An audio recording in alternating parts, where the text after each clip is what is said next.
नमस्कार साथियों, प्रताप क्लासेस के यूट्यूब चैनल पर आपका स्वागत है। आज है 13 अप्रैल 2024 और 13 अप्रैल 2024 के जितने भी इंडिया और वर्ल्ड के जो करंट अफेयर्स के क्वेश्चन बनते हैं, आज उनका हम डिस्कशन करेंगे। पूरा वीडियो ध्यान से देखना और लास्ट में आपसे क्वेश्चन पूछूंगा जिनके जवाब आपको कमेंट बॉक्स में देना होगा। आज अपने पढ़ेंगे साइबर क्राइम एक्सपर्ट में भारत साइबर अपराध के मामले में कौन से स्थान पर है। भारतीय सेना ने एंटी टैंक गाइडेड मिसाइल दागने का अभ्यास किया और लक्षद्वीप में शाखा खोलने वाला पहला निजी बैंक कौन सा बना है। इनकी आज हम चर्चा करेंगे।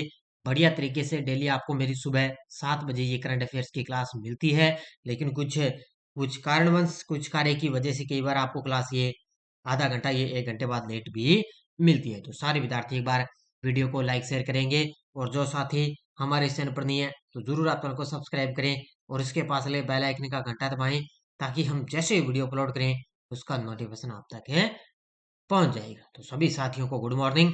तो आज 13 अप्रैल के दिन आपको सभी को पता है कि जलियांवाला बाग जो कि उसकी है जो घटना घटित हुई थी 13 अप्रैल के दिन। तो इसके अलावा अपने स्टार्ट करते हैं आज की क्लास। सबसे पहले हम कल के क्वेश्चनों को रिवाइज कर लेते हैं। विश्व स्वास्थ्य संगठन की वैश्विक हेपेटाइटिस रिपोर्ट 2024 के अनुसार सर्वाधिक हेपेटाइटिस बी और सी के मामले कहाँ देखे गए, तो चीन में। और 2 नंबर पे है भारत। रून ग्लोबल यूनिकॉर्न इंडेक्स 2024 में भारत को कौन सा स्थान मिला, तीसरा स्थान।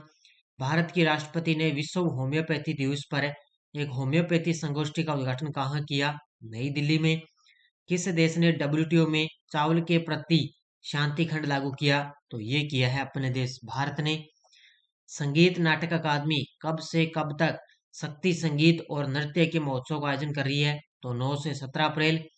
राष्ट्रीय महिला हॉकी लीग का उद्घाटन किस शहर में किया जाएगा, रांची में।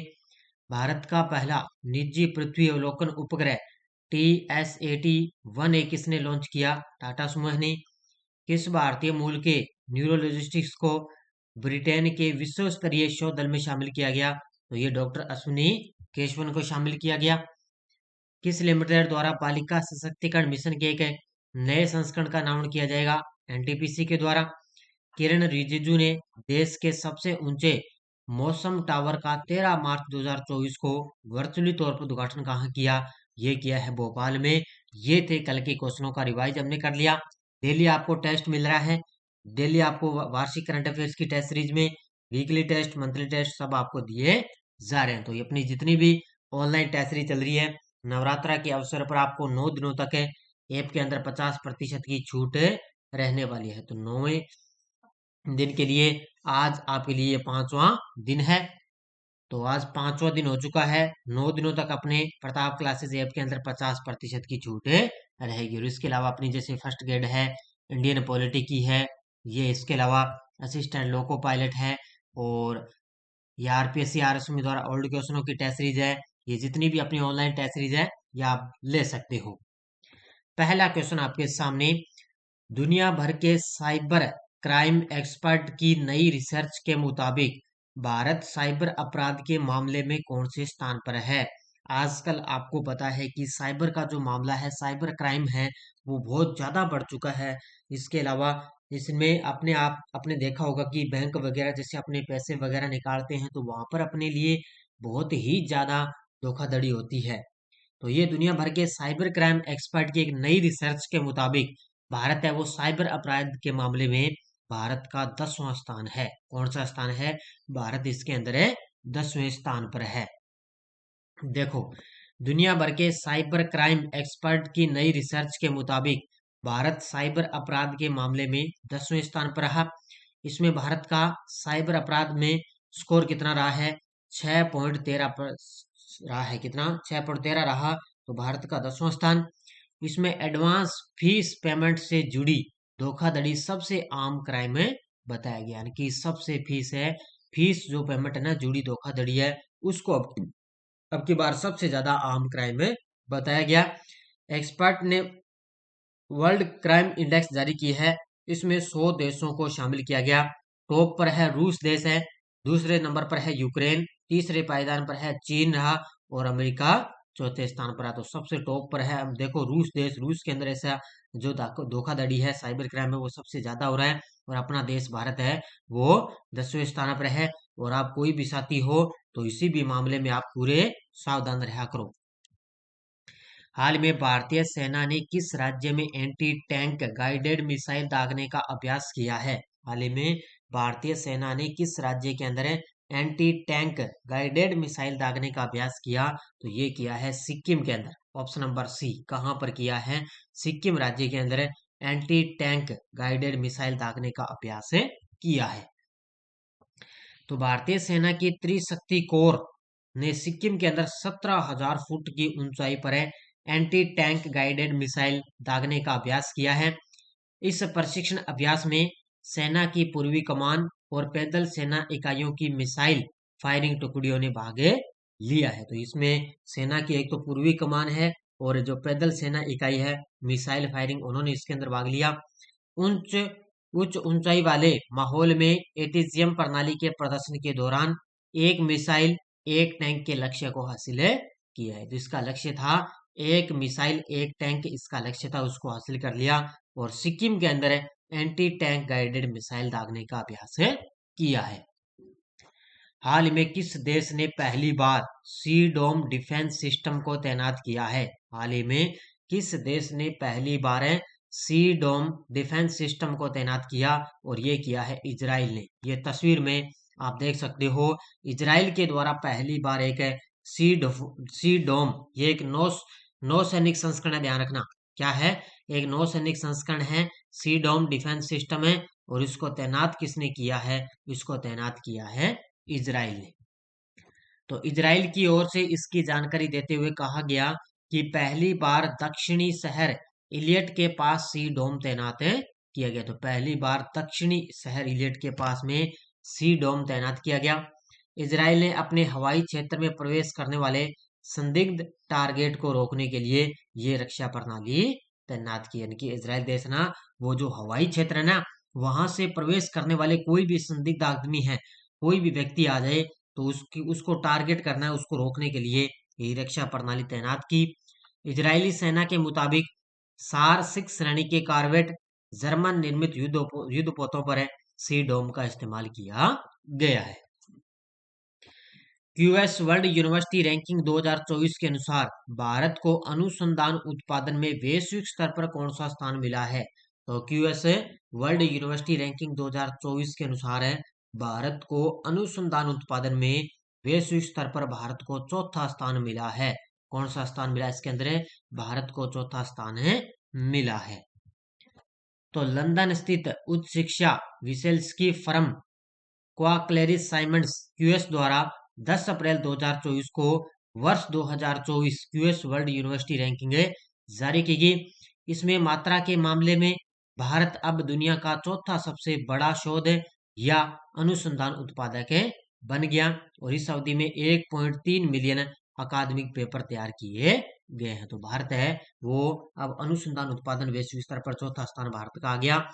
और यह चीन के बाद में 4.5 मिलियन सबसे टॉप पर है। संयुक्त राज्य अमेरिका 4.4 मिलियन और यूनाइटेड किंगडम के 1.4 मिलियन से थोड़ा कम है। तो ये सबसे टॉप पर है चीन इसके अंदर, बाद में अमेरिका, फिर यूनाइटेड किंगडम और फिर अपने देश भारत का चौथा स्थान है। हाल में लक्षद्वीप में शाखा खोलने वाला पहला निजी बैंक कौन सा बना है? हाल ही में लक्षद्वीप के अंदर शाखा खोलने वाला पहला निजी बैंक कौन सा बन गया? तो वो बन चुका है HDFC बैंक। HDFC बैंक, ये तस्वीर में आप देख सकते हो, HDFC बैंक है वो लक्षद्वीप के अंदर शाखा खोलने वाला पहला निजी बैंक बन गया है।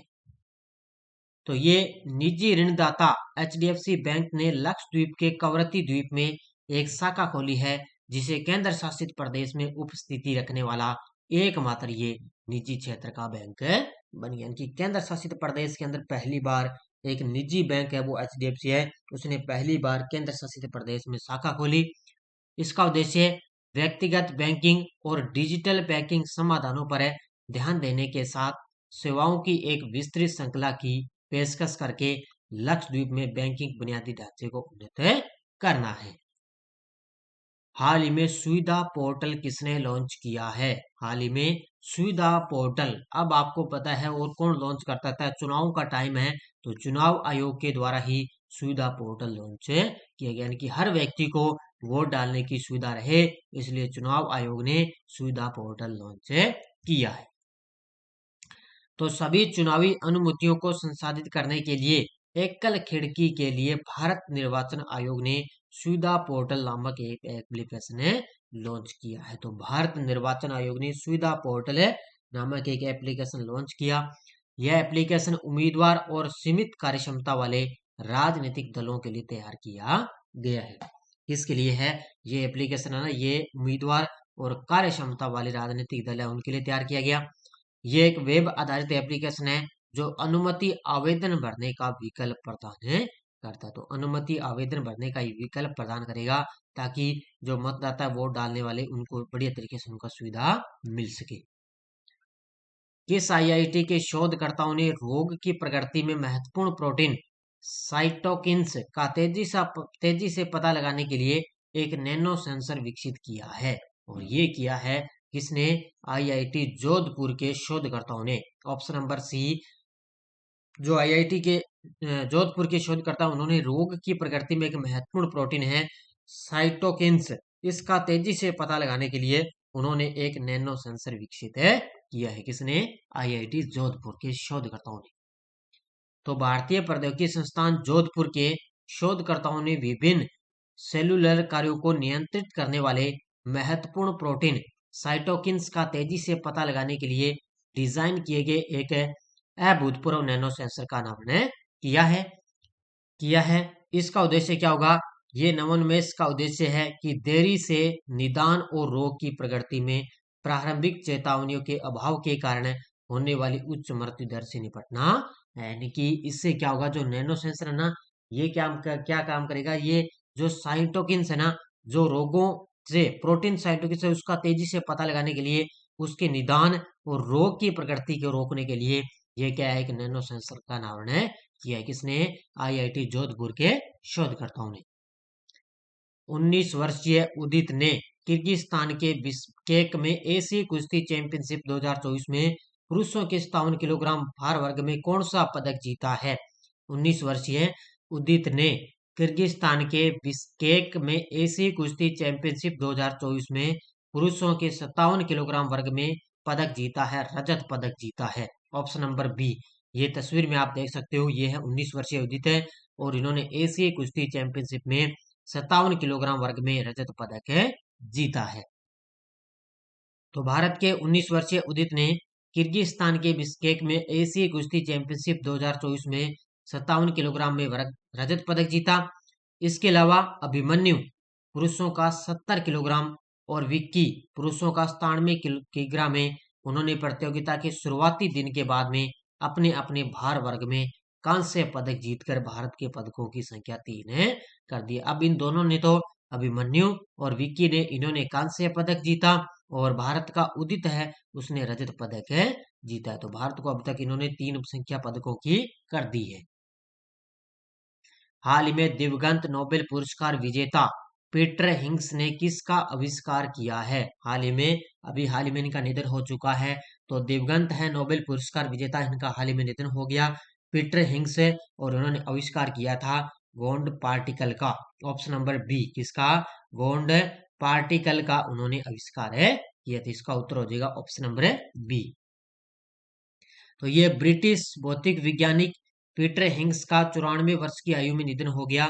उन्होंने पीटर हिंग्स को हिंग्स बोसोन पार्टिकल यानी कॉन्ड पार्टिकल की खोज के लिए उनको प्रसिद्धि मिली थी और उनको अभूतपूर्व खोज के लिए 2013 में भौतिकी के लिए नोबेल पुरस्कार से सम्मानित किया गया था। तो अब इनका हाल में 94 वर्ष की आयु में निधन हो गया।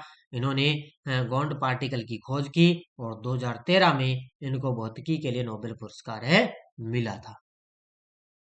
हाल ही में जारी कार्बन मेजर्स रिपोर्ट के अनुसार वर्ष 2016 के बाद से दुनिया की शीर्ष ग्रीन हाउस गैस उत्सर्जन कंपनी कौन सी है? तो जारी कार्बन मेजर्स रिपोर्ट के अनुसार वर्ष 2016 के बाद से दुनिया की शीर्ष ग्रीन हाउस गैस उत्सर्जन कंपनी है Saudi Aramco. Option number C कौन सी है? सऊदी अरामको है। ये 2016 के बाद में दुनिया की टॉप ग्रीन हाउस गैस उत्सर्जन कंपनी बन गई है। ये तस्वीर में आप देख सकते हो, ये है सऊदी अरामको। तो ये गैर लाभकारी थिंक टैंक की कार्बन मेजर्स रिपोर्ट में कहा गया कि 2016 से लेकर 22 तक राष्ट्र, राज्यों और राज्य स्वामित्व वाली फर्मों और निवेशक स्वामित्व वाली कंपनियां सहित 57 संस्थाओं ने जीवाश्म ईंधन और सीमेंट उत्पादन से दुनिया के 80% CO2 उत्सर्जन का उत्पादन किया है। यानी कि ये दो तीन जो जीवाश्म ईंधन है और सीमेंट उत्पादन से उन्होंने क्या है, कंपनियां हैं, उन्होंने दुनिया के अंदर 80% से भी ज्यादा CO2 का उत्सर्जन उन्होंने किया है। इस अवधि में दुनिया की टॉप 3 है CO2 उत्सर्जन करने वाली कंपनियां। एक तो है कंपनी सऊदी अरामको सबसे टॉप पर, फिर है रूस की राज्य के स्वामित्व वाली ऊर्जा है दिग्गज गजप्रोम, और तीसरी है भारत के स्वामित्व वाली निर्माता कोल इंडिया। तो तीसरा स्थान किसका? भारत की कंपनी है कोल इंडिया, जो उन्होंने सबसे ज्यादा 80% CO2 का उत्सर्जन का उत्पादन उन्होंने किया है। तो ये तीनों कंपनियां टॉप पे है। हाल में भारत और किस देश ने सुरक्षा चुनौतियों का आकलन किया और आतंकवाद पर विचारों का आदान प्रदान किया? तो ये किया है भारत और कजाकिस्तान ने।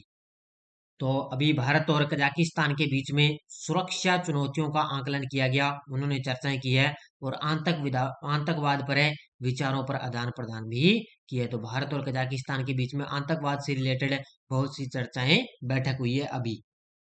तो भारत और कजाकिस्तान ने सीमा पार और सरकार प्रायोजित आतंकवाद सहित आतंकवादी गतिविधियों से निपटने में अपने द्विपक्षीय सहयोग को बढ़ावा देने के तौर तरीकों पर चर्चा की है। आस्ताना में आतंकवाद के खिलाफ भारत कजाकिस्तान संयुक्त कार्य समूह की 5वीं बैठक में दोनों पक्षों ने इस मुद्दे पर चर्चा की है। तो दोनों देशों ने आतंकवाद के खिलाफ, जो आतंकवाद बढ़ रहा है उसके लिए खिलाफ दोनों देशों ने 5वीं बैठक के बीच में इन दोनों ने इस पर चर्चा की है। अब आपको एक पॉइंट याद रखना है कि सर्वश्रेष्ठ वैज्ञानिक पोस्टर पुरस्कार 2024 किसको मिला है, ये आपको याद रखना है। तो ये मिला है डॉक्टर अग्रवाल आई हॉस्पिटल को। किसको मिला है? डॉक्टर अग्रवाल आई हॉस्पिटल को सर्वश्रेष्ठ वैज्ञानिक पोस्टर पुरस्कार मिला। उनकी शोध टीम को अमेरिकन सोसाइटी फॉर मोतियाबिंद और अपवर्तक सर्जरी की 2024 वार्षिक बैठक में प्रतिष्ठित सर्वश्रेष्ठ वैज्ञानिक पोस्टर पुरस्कार से सम्मानित किए गए। तो इतना ही पॉइंट आपको याद रखना है कि सर्वश्रेष्ठ वैज्ञानिक पोस्टर मिला है डॉक्टर अग्रवाल आई हॉस्पिटल की शोध टीम को मिला। इस शोध का नेतृत्व तिरुनेलवेली में डॉक्टर अग्रवाल नेत्र अस्पताल के नेत्र रोग विशेषज्ञ प्रोफेसर हैं लियोनल राज और प्रोफेसर है डेविड हेबर ने ये किया था। तो इस शोध का नेतृत्व इन दोनों ने किया था और इनको अभी सर्वश्रेष्ठ वैज्ञानिक पोस्टर पुरस्कार मिला, डॉक्टर अग्रवाल आई हॉस्पिटल को मिला है। तो इतना ही पॉइंट आपको याद रखना है। ये टेलीग्राम ग्रुप है, कोई सूचना, कोई लिंक आता है, कोई नोटिफिकेशन आ गया, आज जैसे ही मैंने क्लास का टाइम था उसमें सुबह मैंने सूचना दे दी टेलीग्राम पे कि 7:30 पर आपको टेलीग्राम पर क्लास की क्लास मिलेगी।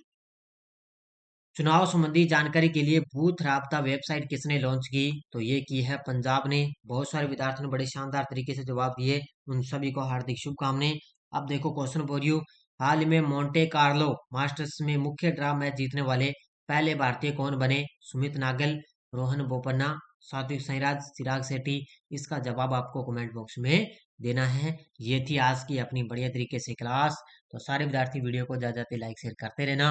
और इसके अलावा LDC वगैरह, भारत और राजस्थान स्पेशल, CET 2024 है स्पेशल, इस पे सभी पर अपने 50 रुपए के अंदर 50% का ऑफ आपको दिया जा रहा है। तो ये बढ़िया तरीके से आप ज्वाइन कर सकते हो। और इसके अलावा अपनी RPSC फर्स्ट ग्रेड और सेकंड ग्रेड दोनों के जितने भी RPSC ने एग्जाम करवाए हैं उनके प्रीवियस ही पेपर अपलोड है PDF के तौर पर है, और साथ में आंसर भी लगे हुए हैं PDF में। तो ये भी आप PDF सीरीज आप ले सकते हो। 30 रुपए में फर्स्ट ग्रेड की है और सेकंड ग्रेड की 50 रुपए में, 1 साल की वैलिडिटी है। ये आप रिवाइज इनका कर सकते हो। तो सारे विद्यार्थी वीडियो को जाते लाइक शेयर करेंगे और बढ़िया तरीके से आपको लगातार मेरी क्लासें मिलती रहेगी। धन्यवाद। जय हिंद, जय भारत।